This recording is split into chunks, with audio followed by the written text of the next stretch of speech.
Cast all your anxiety on Him because He cares for you. Marami anxieties ang tao. May mga emotional anxieties, broken dreams, maraming mga broken relationships, broken wallets, mga bank account lang. Hindi na uubos ang pinoproblema ng tao. Nag-iiba-iba lang. But one thing is sure, there is one and the same God. Noon, ngayon, at bukas. Napakahalaga na tayo ay lagi nasa Kanya, sumisilong, sa Kanya lumalapit. Ano man ang challenges, physical, emotional, spiritual. We are anchored on the unchanging rock. At yan ang dapat lagi natin ma-appreciate, maintindihan, and to operationalize this faith in our lives. Give them all to Jesus. All anxieties, all worries and cares, and all that we need to surrender at the feet of Jesus. Sabi niya, "Come to me all of you who are tired and heavy laden, I'll give you rest." Salamat Panginoon dahil maaari naming ilagak sa inyong anak na si Jesus ang aming mga dalahin. Be it physical, emotional, spiritual. Pag ito ay mga concerns namin about finances, about safety, about health, lahat ng ito ay nagapi ng iyong anak na si Jesus.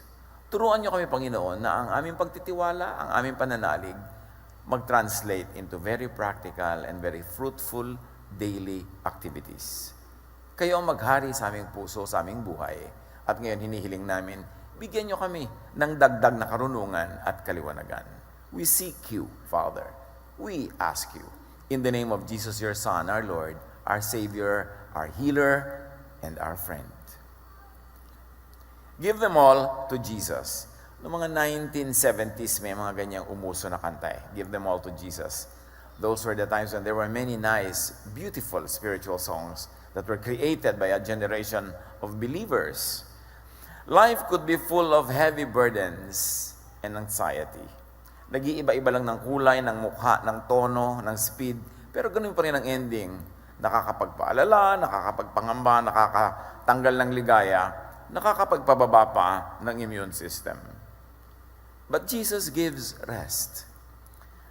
That's one of the main ministries of Jesus. When you say Jesus saves, He doesn't only save from the flames of hell, He saves from the hell of worry, of anxiety, of nervousness, of fear.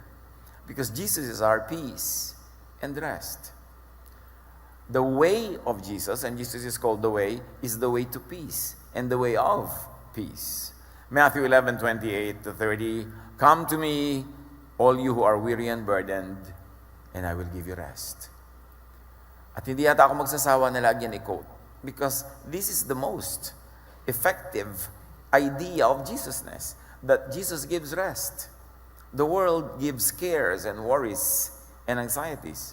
Now, how do you give your cares to Jesus? How does it happen to the point that you really get to rest and to be at peace? First of all, think of Jesus and His love, His goodness, and His kindness. Think of that. Think of the character, the intention, and the actions of Jesus. At lahat ng ginawa niya para pagalingin ang may sakit, para payapain ang mga natatakot, para pagkasunduin ang mga magkakagalit, para patahimikin ang kalooban. Ito ang pag-isipan. Marami tayong pwedeng isipin.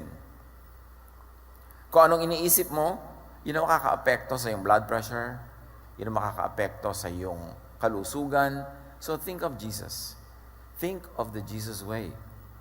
John 8:12, when Jesus spoke again to the people, He said, "I am the light of the world.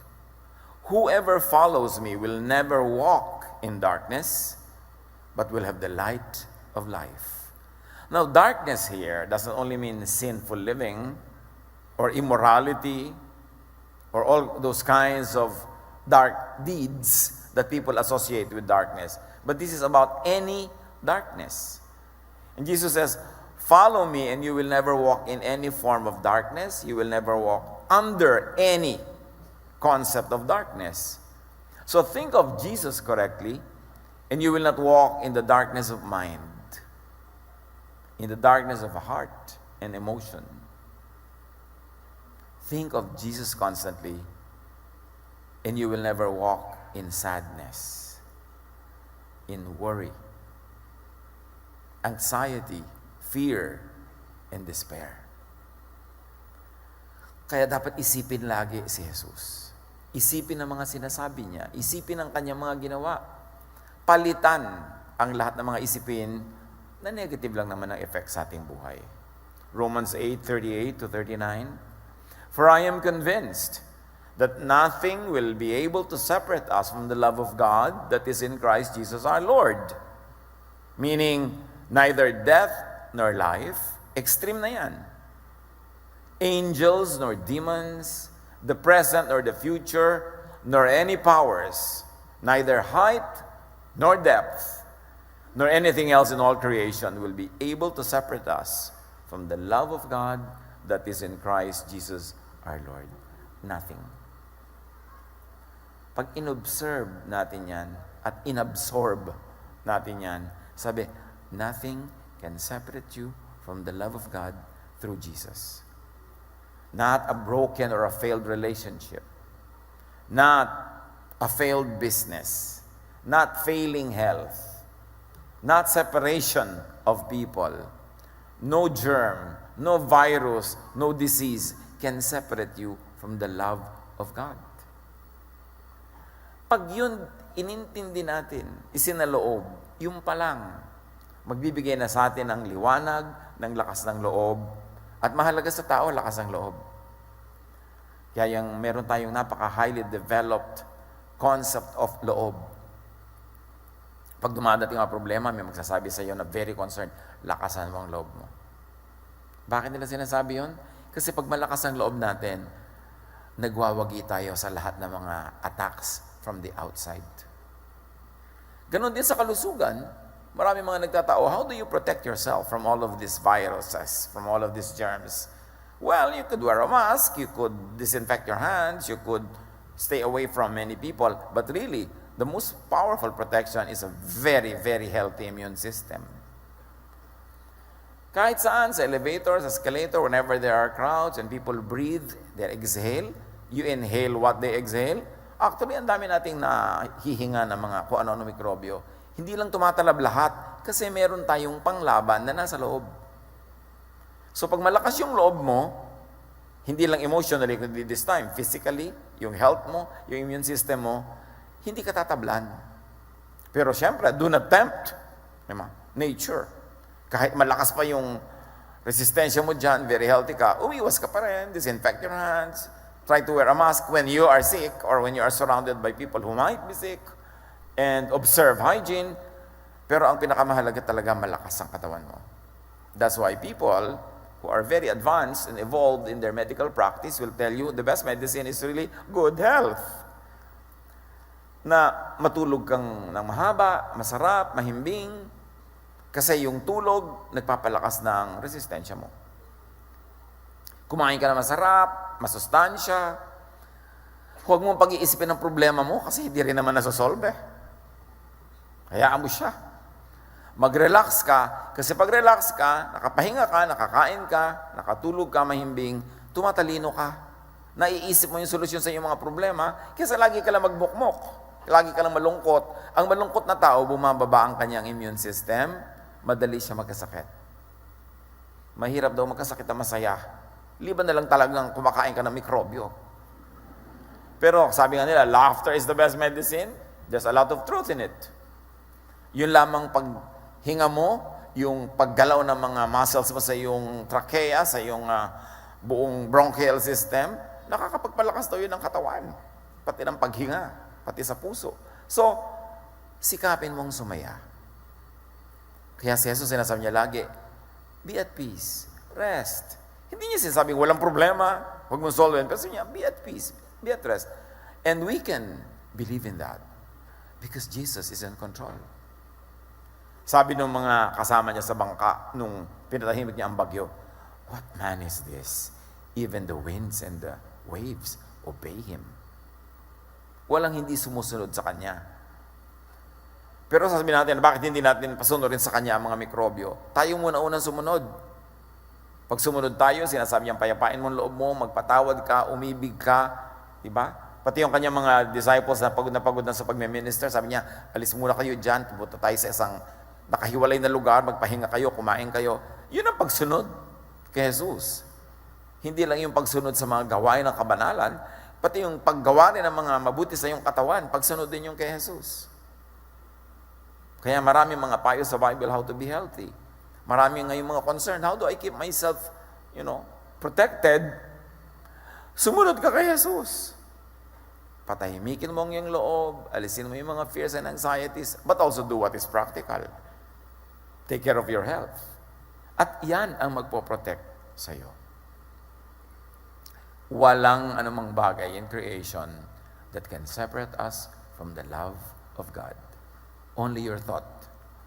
Pag nilagot mo sa iyong isip yung connection mo sa Diyos, pag inihiwalay mo siya sa iyong mga iniisip, at ang inuna mo ay yung mga ibang nagpapatakot sa iyo, mawawalay ka nga. So, nasa sa iyo rin. Kaya dapat bantayan ang ating isip. Dahil ang isip na nag-aalala, natatakot, nagwo-worry, is the devil's workshop. Lalong tumatalab sa atin yung mga ayaw natin pagka hindi tayo nakapahinga. Christ lives in us. That's what scriptures say. The Holy Spirit lives in you. We are the temple of the living God. The kingdom is in you. All that. Pagka inabsorb mo yun, the kingdom is in me. Therefore, I have all the power, I have all the energy, I have all the capacity to keep this kingdom intact. I am the temple of the Holy Spirit. Therefore, I have the responsibility and the privilege and the power to keep this temple clean. Yung mga Israelites noon, they did a lot of things to keep their temple, their physical temple, physically clean. But we know that the real temple of God is the believer's heart. And to keep that heart clean is not only to avoid physical foods, not only to avoid clinical dirt, but also to avoid things that make our minds weak and afraid and anxious. Kasi kalaban yon ng cleanliness of the temple. Ephesians 3:17-19. And I pray that you may have the power to grasp how wide, how long, and how deep is the love of Christ. Sabi niya, nawa, maunawa niyo. And to know this love that surpasses knowledge, that you may be filled to the measure of all the fullness of God. Medyo abstract yung presentation tsaka yung discussion. Pero ang sarap himayin at unawain. Sabi niya, ang dalangin ko, magagap ninyo ang lawak, ang haba, ang lalim, ang taas ng pag-ibig ng Diyos na hindi kayang maintindihan ng knowledge.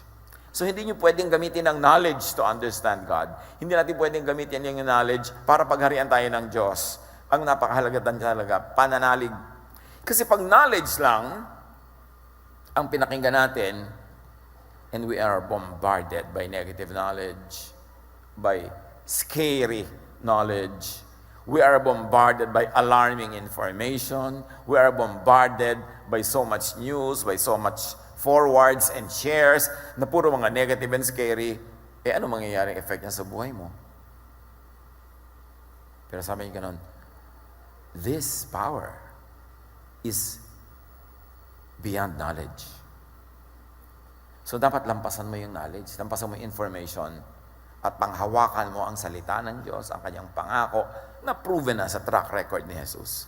This man who walked on the water, this man who raised the dead from their deathbeds and from the grave, this man who healed lepers, who cleansed those who were terribly, terribly suffering, this man who called out demons from persons that they inhabited, this is the one who loves you and me. So, alam nyo, isipin nyo lang yon, dibdibin nyo lang yon, mababaliwala nyo yung mga negative information na nakapaligid. It doesn't mean that you neglect real news, that you neglect real information, but go beyond it. Go to the source of all the solutions. Go to the power that transcends all of this, at yun ang magbibigay sa atin ng kapayapaan. Be filled with God. Not with just human knowledge, although up to a point, human knowledge is very important. Especially clinical knowledge, that is important. But be filled with God, not only with human information, which actually means human limits. Kasi pagka puro informasyon lang, puro news lang, magpapanik ka, tatakot ka, at ang mga tao naman ang hilig mag-share ng nakakapanik. Ang hilig mag-share ng nakakatakot. Wala kang mababasang share na, ay, ang tita ko payapang-payapa ngayon. Walang ganon. Pero pag tita niya tumalon sa building, ano yan? Viral. Kakalat agad. Kasi pinagpepiestahan natin yung tumatakot sa atin. Kaya be, di ba, changed by the renewing of your mind. Palitan ang binibigyan ng sobrang halaga. Palitan ang binibigyan ng sobrang pansin. Dahil maraming dapat kang pansinin na negative at it is to your protection up to a point na pansinin yun, pero marami kang dapat na pansinin na positive. The promises of God, the ways of God, the instructions of God through Jesus, and up to a point, even through the instructions of God through the law. Kasi marami silang magagandang laws din, yung mga dietary laws that really have meaning, hindi lang religious, may clinical value, mga laws on hygiene, laws on how to keep your body clean. Marami tayong mapapala dyan. Yun ang pagpapansinin. And how else do you give your cares to Jesus? How do you receive good from Jesus? Do good to people you can reach. When you become afraid, when you become anxious, you become selfish. But when you focus on God, on the love of God, and believe in God's ways, and you do good to people you can reach and affect, you actually turn on a machinery, a heavenly, godly machinery that will never stop working until it brings out its product, and that is something good for you and for the people around you. Psalm 37:3, trust in the Lord and do good. Dwell in the land and enjoy safe pasture. Pwedeng i-apply yan sa ating panahon ngayon. Kaya sabi, trust in the Lord and do good. Yun ang ibig sabihin ng trust. You trust to the point that you do good. Na may ibibili ka na pagkarami-raming supply, ang bibilin mo lang yung pangayon nyo hanggang bukas, yung up to a short period na kailangan mo para kung namang nagkasipon ka, nagkasakit ka dyan, hindi ka makalabas ng bahay, meron kang supply, hindi para wala nang mabili yung iba. Trust in the Lord and do good. Dwell in the land and enjoy safe pasture. So trust God enough to do good to people. Not naman yung sobrang good na niyakap mo na lahat yung inuubo. Hindi ganun. Dapat do good in a safe way kasi may clinical way to remain safe and still do good. Trust that God knows the situation, that God wills to love and will help, and that God can love and deliver through you. That you become a part of God's solution. That you are not part of the problem. And even if you became part of the problem, especially hindi mo naman hinanap, dumating lang, then all the others will become a part of the solution for you. Yun ang mahalaga sa mga tao, mga kapatid. Pagka may mga crisis, may mga difficulty, we move as one humanity, as one race, as one city, as one nation. That is how we survive. Hindi yung magkakanikanya.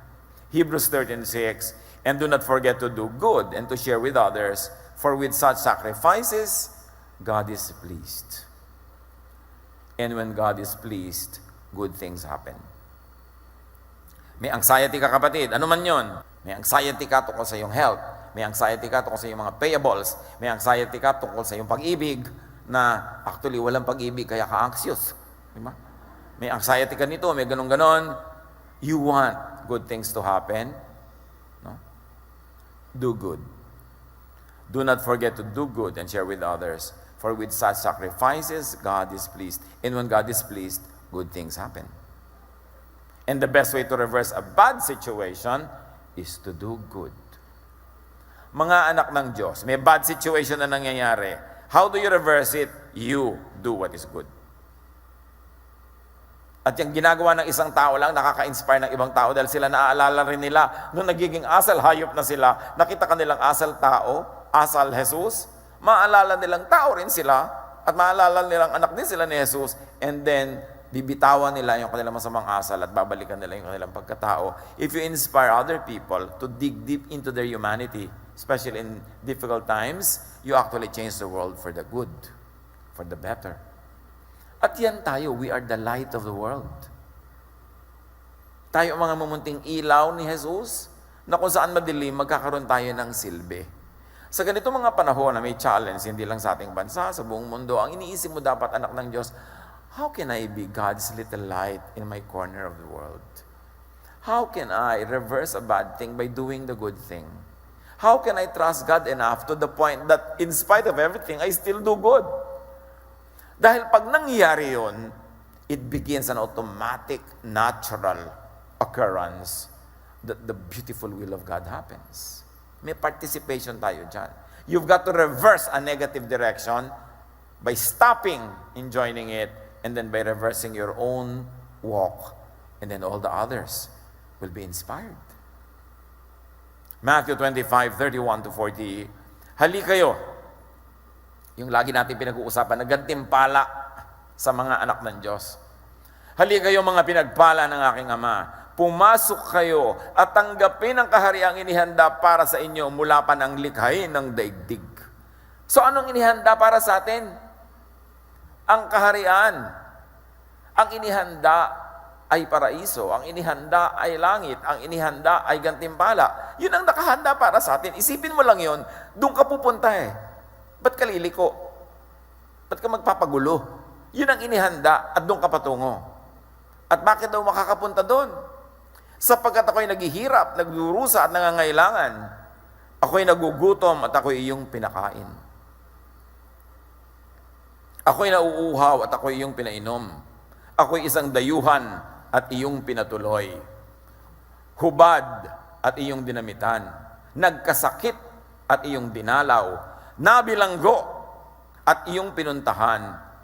But of course, we can apply it now, and we can apply it to many other cases because the Word of God is so universal that it can be applied in any reality on the ground. Pag tiningnan mo lang how to connect it. Pero di ba, i-apply natin yan.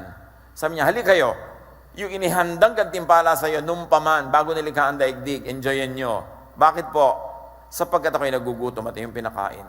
So pag may nagugutom, may crisis, ang isipin mo magpakain, hindi yung agawan sila. Pag hindi ikaw ang gutom, dapat ikaw magpakain. Pag hindi ikaw ang pasyente, dapat ikaw ang tumulong. Hindi ikaw ang naputok ka ng bulkan, dapat magpadala ka ng tulong. Diyan dapat ina-apply. You take all clinical precautions, you take all precautions known to science, but you care for the sick. You feed the hungry. You give drink to the thirsty. You clothe the naked. Tandaan ninyo, sabi niya, nang gawin ninyo ito sa pinakahamak sa mga kapatid kong ito, sa akin ninyo ito ginawa. So mga kapatid, kailan natin i-apply si Jesus? These are the moments when the lights of Jesus must shine. That you trust God enough to do good, not to do bad, not to do selfish acts.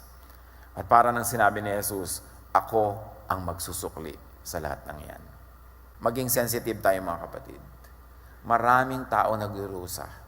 Nang sinabi ni Jesus, pag ginawa nyo ang lahat ng ito sa pinakahamak, aariin kong sa akin nyo ginawa. Kapag malapit ang puso ko sa mga kawawa, sa mga hamak, sa mga pinandidirihan, sa mga itinatakwil, sa itinataboy, pag ginawa nyo yan, sabi niya, welcome kayo dito sa kaharian na inilaan noong paman. At ako ang magsusukli sa inyo. Sa lahat ng yan, isa lang ang sagot ni Jesus, pag-ibig, pagtulong, pagmamahal, pangunawa, at pagpapadala ng lahat ng kaya nating ipadalang tulong.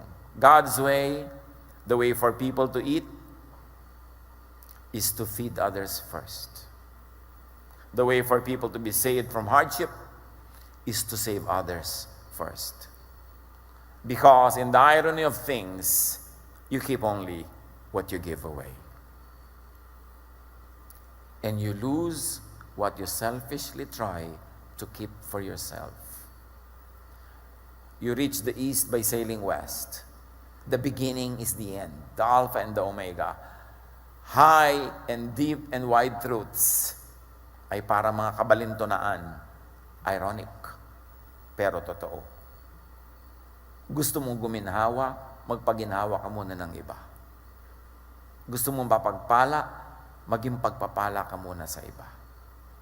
Gusto mong tamasahin ang langit, ang paraiso na ibinibigay ng Diyos, lumusang ko muna sa mga pusali at mga putikan at hanguin mo ang mga nandun. Ganon ang pamaraan ni Jesus. Matthew 7:12, so in everything, do to others what you would have them do to you, or what you would have God do to you. Anong gusto mong gawin sa iyo ng Diyos?